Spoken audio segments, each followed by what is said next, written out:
New at 5 tonight, a Colorado Fire Department says it is at the brink of a budget emergency and anticipates a shortfall of $50 million a year for the next decade.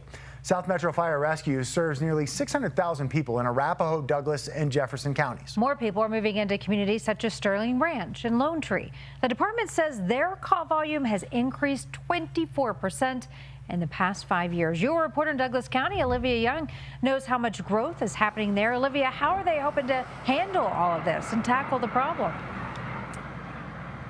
Yeah, Karen, well, they're asking voters to approve a property tax increase from 9.25 mils to 12.25 mils. A mil is $1 for every $1,000 of assessed property value. Now, South Metro has not increased their property tax rate in more than 20 years, but now they say they have to account for this shortfall.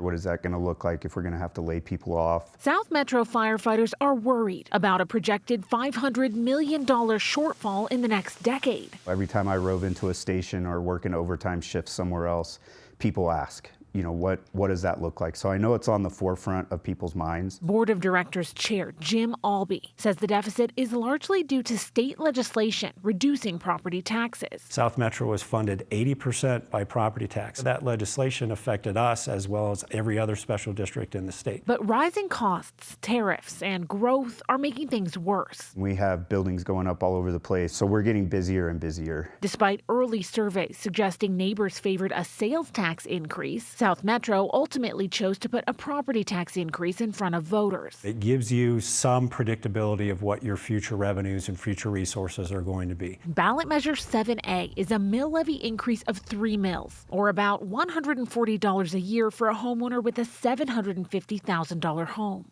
South Metro is known for offering high salaries and top-tier health and wellness benefits. What would your response be to a taxpayer who says, why don't you make some more cuts internally before asking us for more money? There is no cut scenario that gets us to the level of resource that's needed to serve over the next 10 years. Albee says South Metro has already made millions of dollars of reductions in the 2025 and 2026 budgets, like restructuring employee benefits, hiring, and vehicle leasing. We'll continue to preserve service as long as possible.